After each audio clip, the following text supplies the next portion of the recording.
The gentle clink of expensive crystal and quiet murmurs of judgment filled the air at La Maison, downtown's most exclusive French restaurant.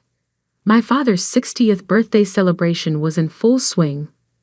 Though celebration felt like too warm a word for the Arctic atmosphere at our table.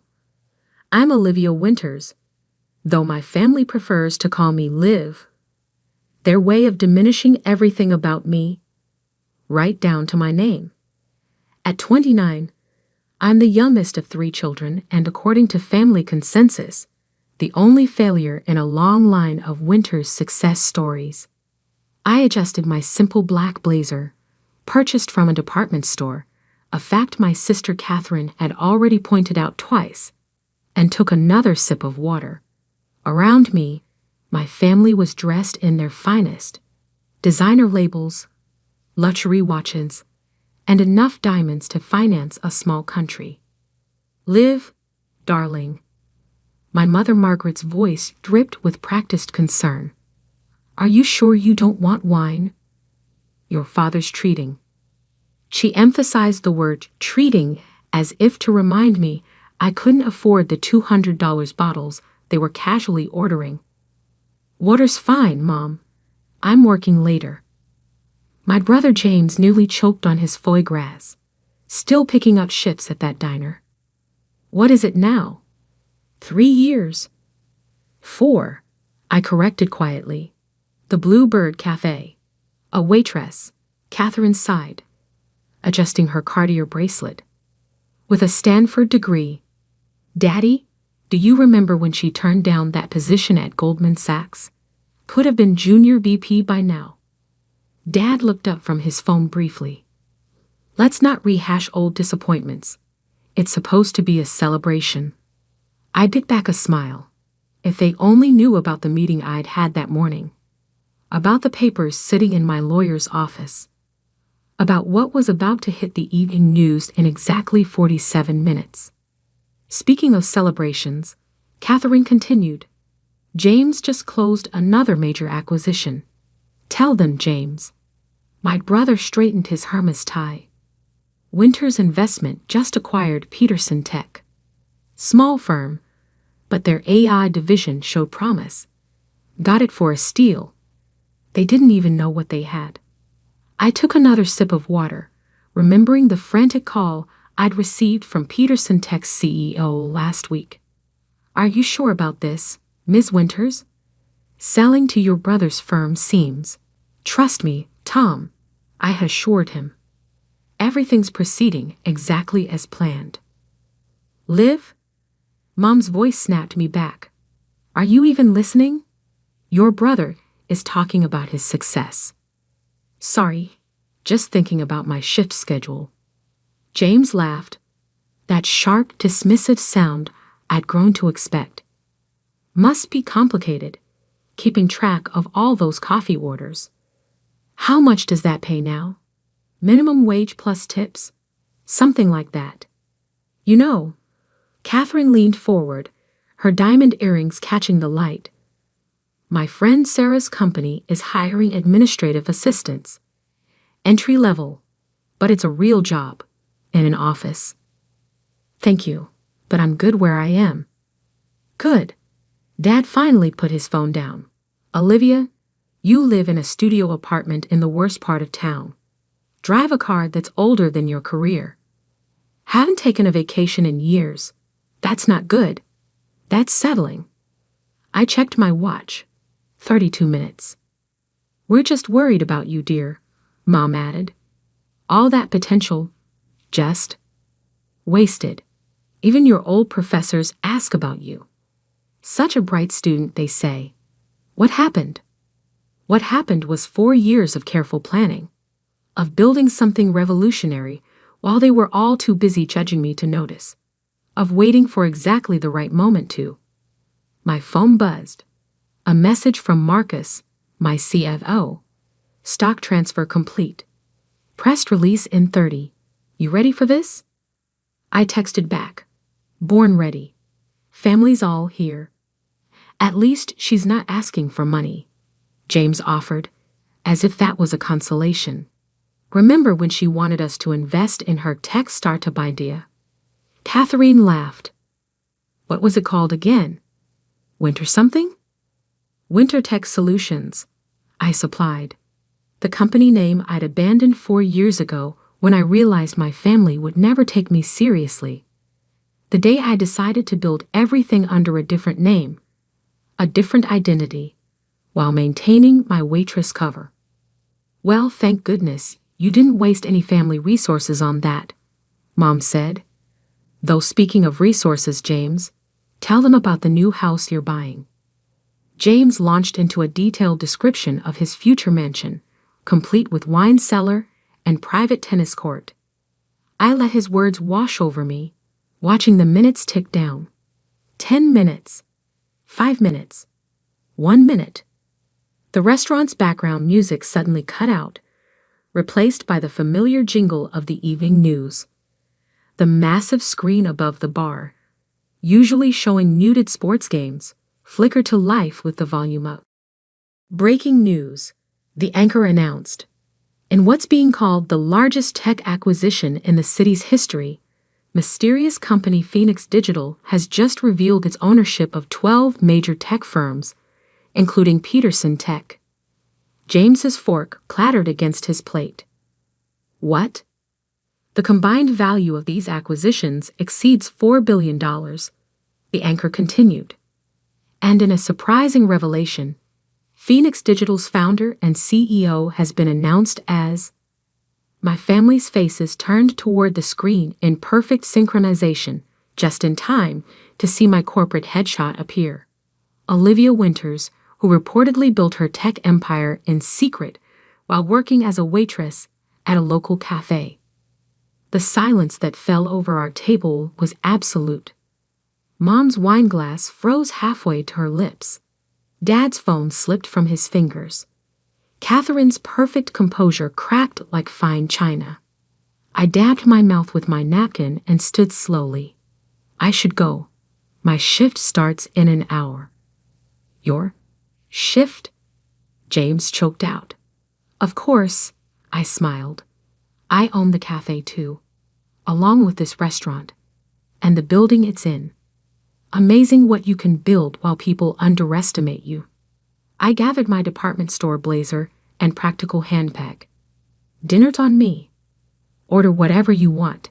After all, I paused at the table's edge, savoring the moment. I can afford it. As I walked toward the door, I could hear the whispers starting. Could feel the ripple of recognition spreading through the restaurant as other diners connected the news announcement to the scene they just witnessed. My phone buzzed again. Marcus, stock's up 30% already. Ready for tomorrow's board meeting?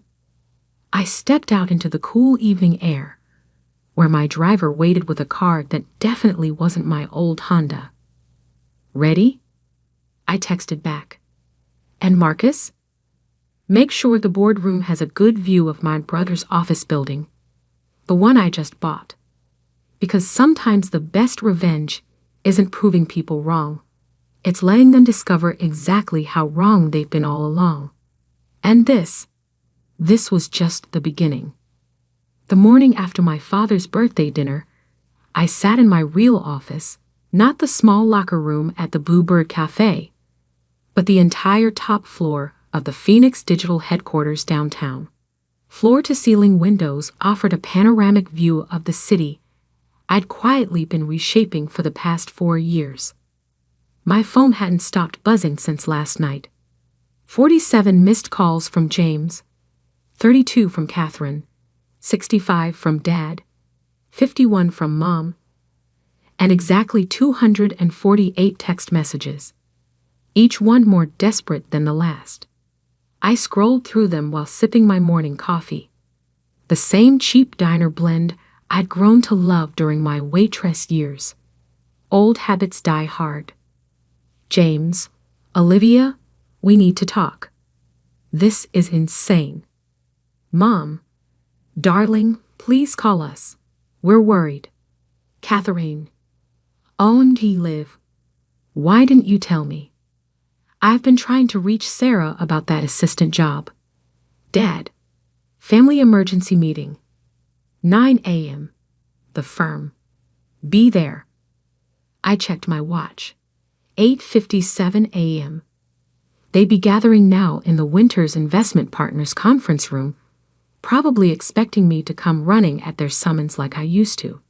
Instead, I turned to my laptop and opened the video conference app. At exactly 9 o'clock a.m., I sent them a link. My phone rang immediately.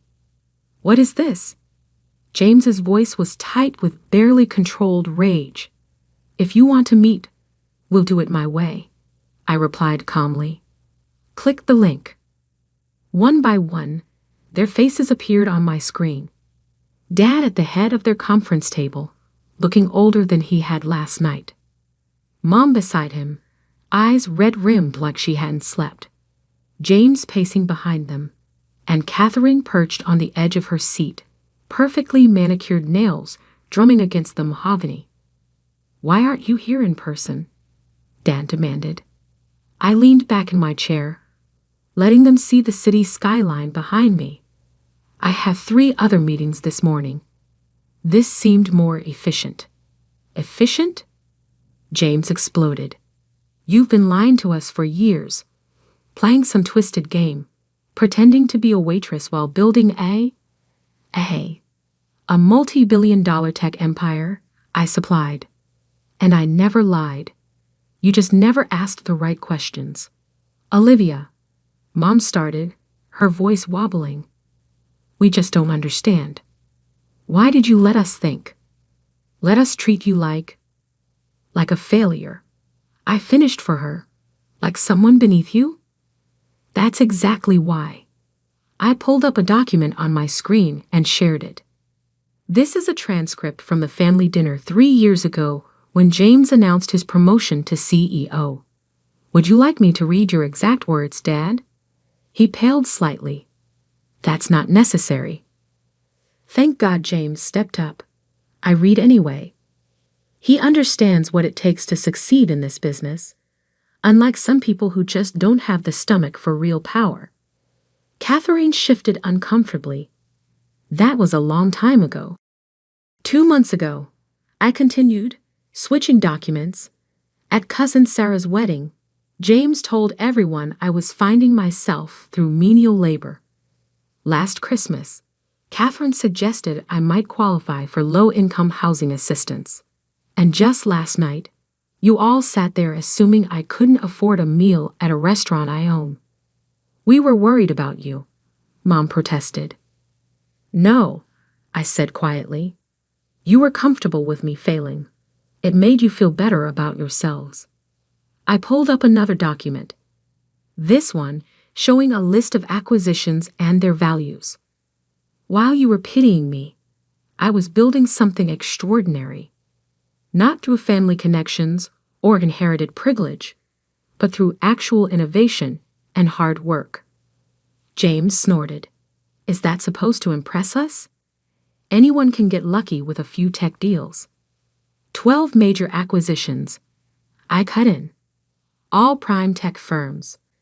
Total portfolio value as of this morning, $4.7 billion. And yes, I smiled slightly. That includes Peterson Tech, the company you thought you were acquiring. The color drained from James's face. That's impossible. We had a deal.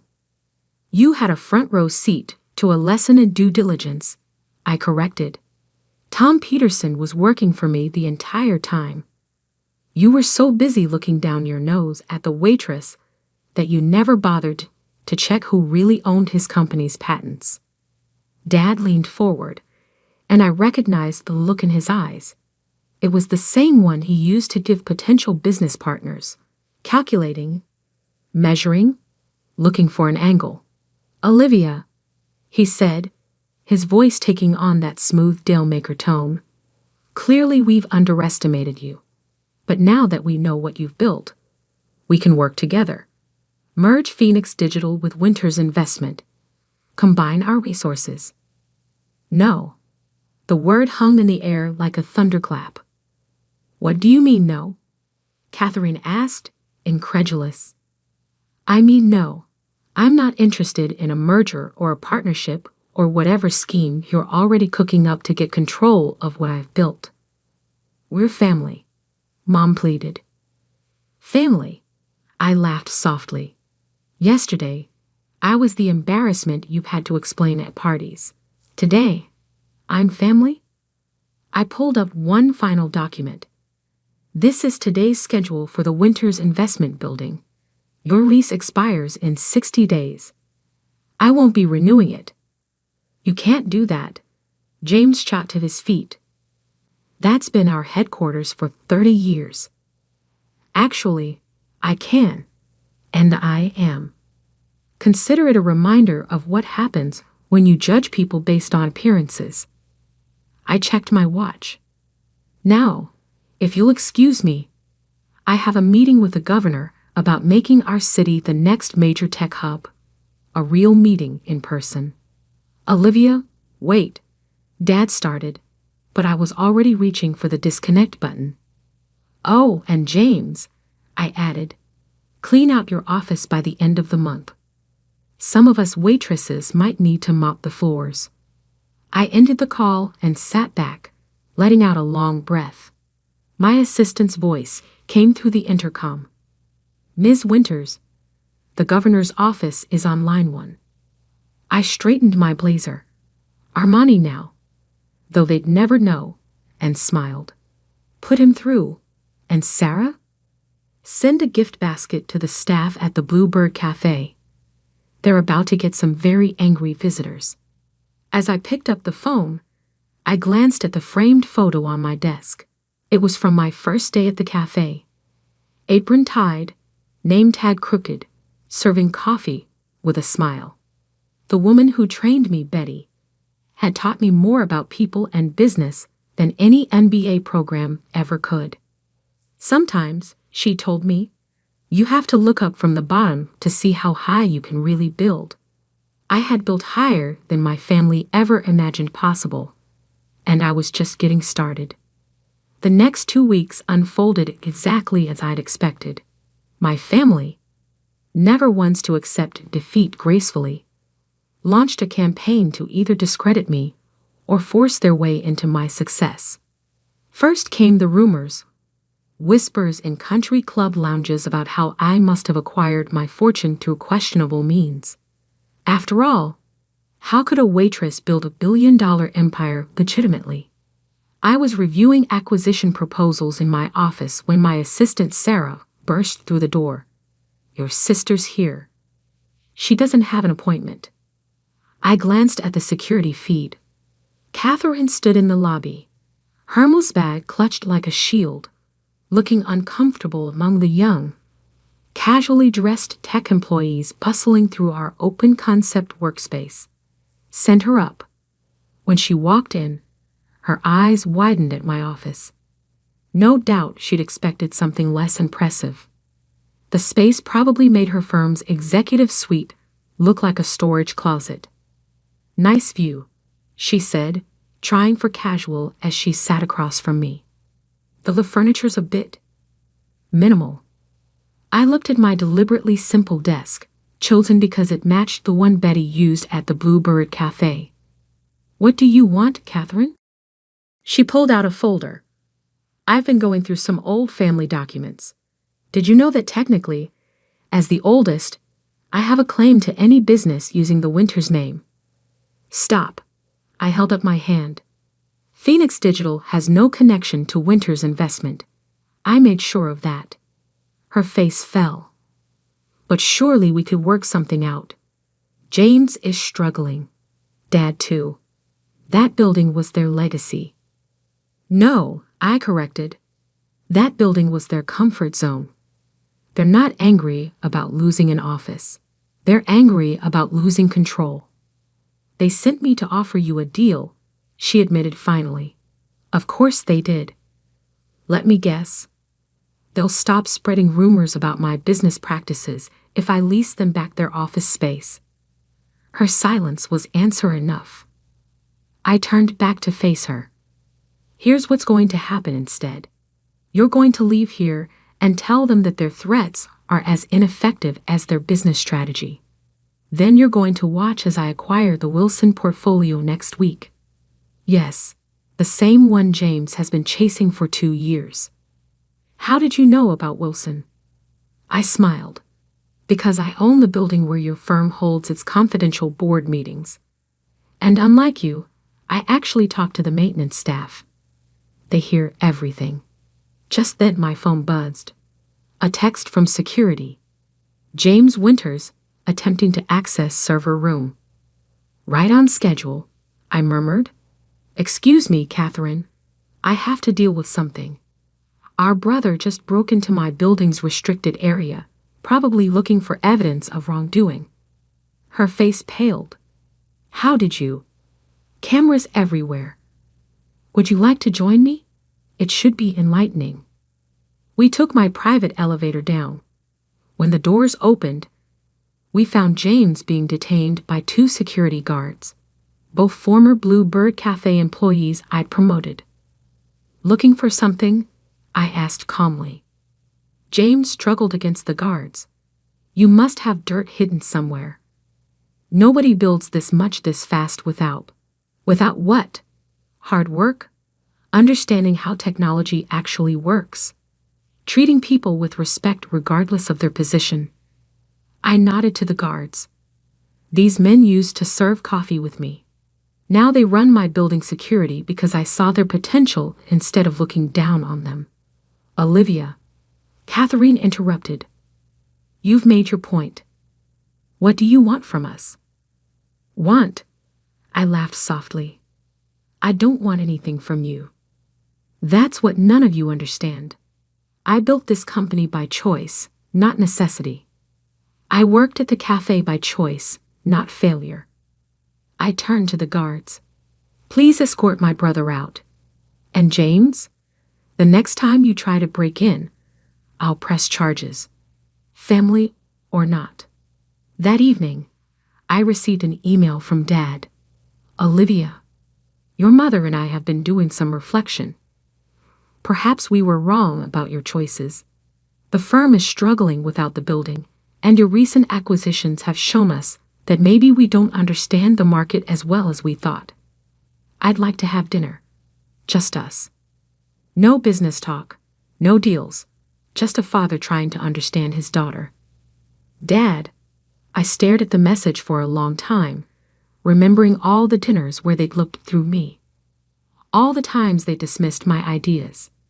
All the moments they chose prestige over understanding. Finally, I replied, Dad, dinner is fine, but not at La Maison. Meet me at the Bluebird Cafe. It's where the real work happens, where real people build real things.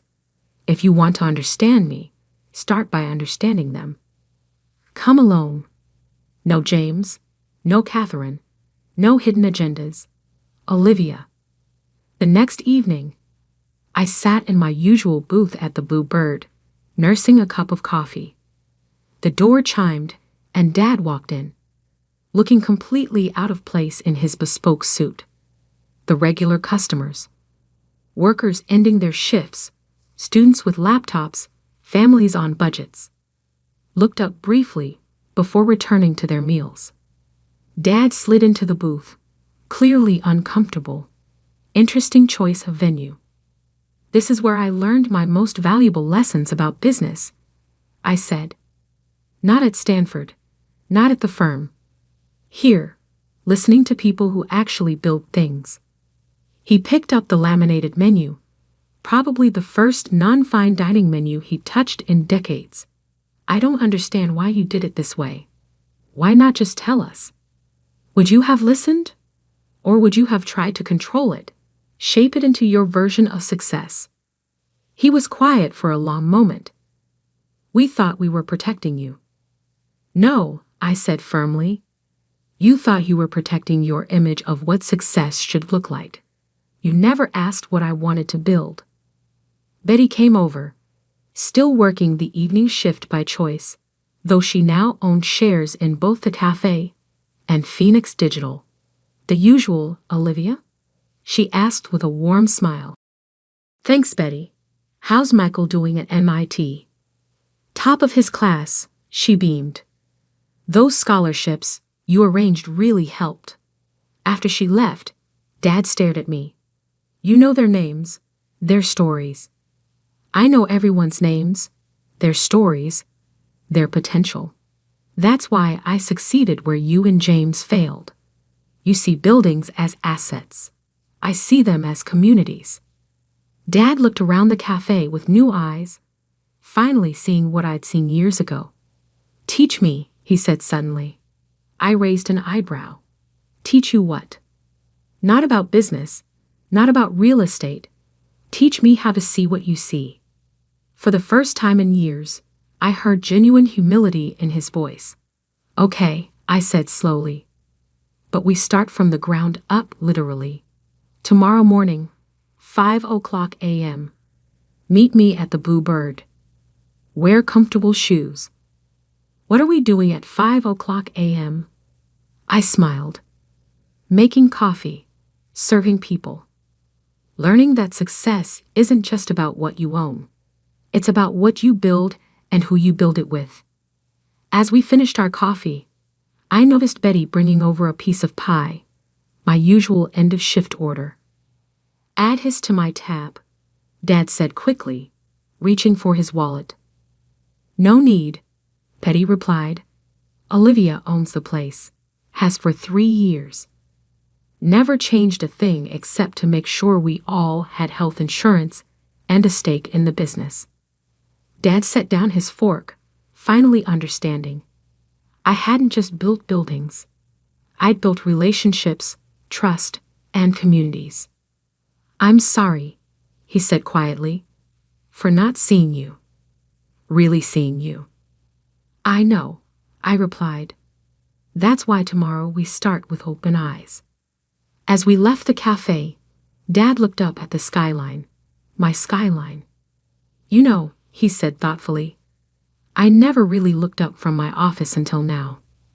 I smiled.